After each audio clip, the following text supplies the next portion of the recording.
இப்போ நம்ம simple harmonic motion லெசன்லேருந்து ஒரு ப்ரீவியஸ் இயர் கொஸ்டினை சால்வ் பண்ண போகிறோம்.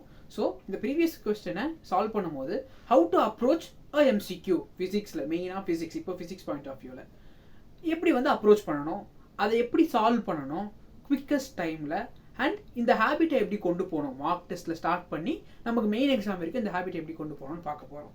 So this is the question from simple harmonic motion lesson. இந்த லெசனை பொறுத்த வரைக்கும் உங்களுக்கு இயர்லி ஒரு கொஸ்டின் வர்றதுக்கு பாசிபிலிட்டிஸ் அதிகம். அண்ட் இந்த ஒரு கொஸ்டினோட லெவல் எப்படி இருக்கும்னா ஈஸி டு மீடியம் லெவலில் இருக்கும். So easily you can score 4 marks. ஓகேவா? இப்போ நம்ம கொஸ்டினை பார்ப்போம். கொஸ்டின் என்ன போட்டிருக்குன்னா, particle executes linear simple harmonic motion, எஸ்ஹெச்எம்ல தான் இருக்குது. ஓகேவா? Simple harmonic motion with an amplitude of 3 centimetre. ஓகேவா?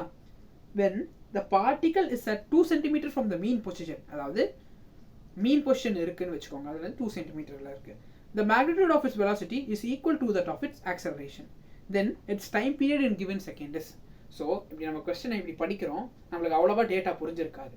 ஸோ இப்போ நம்ம என்ன பண்ண போகிறோம்னா, நான் வந்து இது எல்லா கொஸ்டினுக்கும் ஐ வில் சஜஸ்ட். ஓகேவா? நிறைய பேர் இது சொல்லியிருப்பாங்க, என்னென்னா கிவன் எடுத்து எழுதுங்க, ஒரு கொஸ்டினை ஃபஸ்ட்டு பிரேக் டவுன் பண்ணுங்கள், பார்ட்டாக உடைங்க. இது வந்து மேஜரான மிஸ்டேக்ஸை வந்து தவிர்த்துடும். ஓகேவா? ஸோ இப்போ நம்ம பார்ட்டாக இந்த கொஸ்டின் வந்து தூளாக உடைக்க போகிறோம். ஓகேவா? உடைச்சி கிவன் என்ன, நம்ம என்ன கண்டுபிடிக்கணும் அப்படின்னு தெளிவாக போகிறோம். ஓகேவா?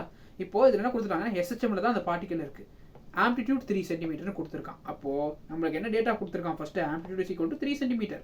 நெக்ஸ்ட் என்ன கொடுத்துருக்கான் பாருங்கள், when the particle is at 2 centimeters from the mean position. இப்போ மீன் பொசிஷனில் x is equal to 0. ஓகேவா? அப்போ மீன் பொசிஷன் வந்து பார்ட்டிகல் 2 சென்டிமீட்டர் தள்ளி இருக்கு. அப்போ 2 சென்டிமீட்டர் தள்ளி இருக்குன்னா 2 சென்டிமீட்டர் டிஸ்பிளேஸ் ஆகிருக்குன்னு அர்த்தம். அப்போது x is equal to nothing but 2 centimetre. 2 centimetre. ஓகேவா? இப்போ என்ன கொடுத்துருக்கான், x 2 சென்டிமீட்டரில் இருக்கும்போது magnitude of its velocity is equal to that of its acceleration. ஓகேவா? அப்போனா என்ன சொல்கிறான், வெலாசிட்டியோட மேக்னெட்டியூடும் ஆக்சலரேஷனோட மேக்னெட்டியூடும் ஈக்குவல். எப்போ எக்ஸ் 2 சென்டிமீட்டராக இருக்கும் போது. ஓகேவா? பார்ட்டிக்கல் அதாவது 2 சென்டிமீட்டர் தள்ளி இருக்கும் போது. இது வரைக்கும் புரிஞ்சுதா? ஸோ இது வரைக்கும் அவன் டேட்டா கொடுத்துட்டான். கடைசியில் என்ன போட்டிருக்கான் பாருங்க, then it's time period in seconds. அப்போது நம்ம என்ன கண்டுபிடிக்கணும், டு ஃபைண்ட் என்ன, to find time period T. T is equal to என்னது, டைம் பீரியட். டைம் பீரியடோட ஃபார்முலா என்ன நமக்கு தெரிஞ்சது, 2π/ω. ஓகேவா? இதுதான் டைம் பீரியடோட ஃபார்முலா. ஸோ இந்த கிவன் டேட்டா வச்சு நம்ம என்ன பண்ண போகிறோம்னா, ஃபர்ஸ்ட் இங்கே இனிஷியலாக என்ன பண்ணியிருக்காங்க, ஃபர்ஸ்ட் நம்ம வேல்யூ கண்டுபிடிக்கணும், ஒமேகாவோட வேல்யூவை கண்டுபிடிக்கணும். Step 1 to find the value of omega. Step 2 substitute the value of omega in formula. டீயில் வந்து நீங்கள் சப்ஸ்டியூட் பண்ணிங்கன்னா உங்களுக்கு ஆன்சர் கிடச்சிடும். சிம்பிளா? ஓகே. இப்போது இவன் கிவன் வச்சே போவோம். இவன் ஒரு கண்டிஷன் கொடுத்துருவான். என்ன condition, magnitude of its velocity is equal to that of its acceleration. ஓகேவா? நம்ம எழுதிட்டோம். ஓகேவா? அப்போ நம்ம என்ன பண்ண போகிறோம், வியோட ஃபார்முலா என்ன, according to SHM omega root of A square minus X square. கரெக்டாக? அடுத்து என்ன கொடுத்துருக்காங்க, ஆக்சலரேஷன். ஆக்சலரேஷனோட ஃபார்முலா என்ன, மைனஸ் ஒமேகா ஸ்கொயர் எக்ஸ். இப்போது இந்த வேல்யூக்கு ஆக்சலரேஷனோட வேல்யூக்கு மேக்னிடியூட் எடுத்தோம்னா இந்த நெகட்டிவ் சைடு போயிடுமா. அப்போது நான் ஈக்குவேஷன் 1 படிச்சுமா, இது ஈக்குவேஷன் 1 லேபிள் பண்ணிக்கிறேன். ஓகேவா?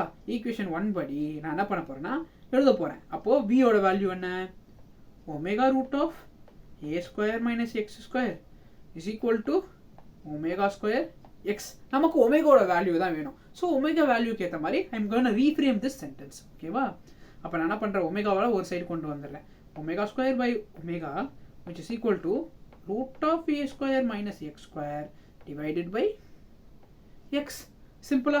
இப்போ ஒமேகா ஸ்கொயர் கேன்சல் ஆகிடுச்சா, வர ஒமேகா மட்டும் இருக்கா, omega root of A square minus X square divided by X. இப்போ நமக்கு ஏவோட வேல்யூவும் தெரியும், எக்ஸோட வேல்யூவும் தெரியும். என்னது, 3 சென்டிமீட்டர் 2 சென்டிமீட்டர். அப்போது இதை நான் இங்கே சிம்பிளாக சப்ஸ்டியூட் பண்ண போகிறேன். ஓகேவா? we know A is equal to 3 centimeter, x is equal to 2 centimeter. Omega is equal to root of 3 square 9, 2 square 4 divided by x is equal to 2. அப்போது ரூட் ஆஃப் 5/2 நமக்கு ஒமேகாவோட வேல்யூ கிடச்சிருச்சா? Omega is equal to root of 5/2. இப்போது இந்த வேல்யூவை நான் என்ன பண்ண போகிறேன்னா நம்மளோட ஃபார்முலாவில் சப்ஸ்டியூட் பண்ண போகிறேன். சிம்பிள், நமக்கு t கிடச்சிடும். அப்போது t is equal to 2π/ஒமேகா. ஒமேகா அப்போ 1/ஒமேகா நமக்கு தெரியணும். ஓகேவா? சிம்பிள். அப்போ ஒமேகானா 1/ஒமேகா என்ன? 2/√5. அப்போ இதை அப்படியே நான் சப்ஸ்டியூட் பண்ணுறேன். t is equal to 2π. ஒமேகாவோட value என்ன? 2/√5. அதாவது 1/ஒமேகா நான் மாற்றிக்கிறேன். ஓகேவா? அப்போ 2 × 2 2 நியூமரேட்டரில் இருக்குது. இப்போ 2 × 2 என்ன? which is equal to 4π/√5. அப்போது டீயோட வேல்யூ என்ன? 4π/√5. முடிஞ்சுதா? இப்போ இந்த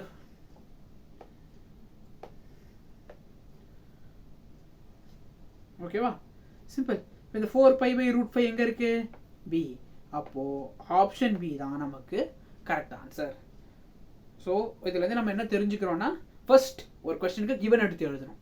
செகண்டு என்ன கண்டுபிடிக்கணும்? Motto of this question to find time period. அப்போ கிவன் டேட்டா வச்சு நம்ம டைம் பீரியடுக்கு தேவையான ஒமேகாவை கண்டுபிடிச்சி அதை சப்ஸ்டியூட் பண்ணோன்னா we can get the answer. ஓகேவா? ஈஸியாக இது ஃபார்முலாலாம் தெரிஞ்சால் you can solve within like 30 செகண்ட்ஸ்குள்ளே 30 seconds to 1 minute நீங்கள் ப்ராக்டிஸ் இருந்ததுன்னா ஈஸியாக இந்த கொஸ்டினை சால்வ் பண்ணிடலாம். ஓகேவா? தேங்க்யூ.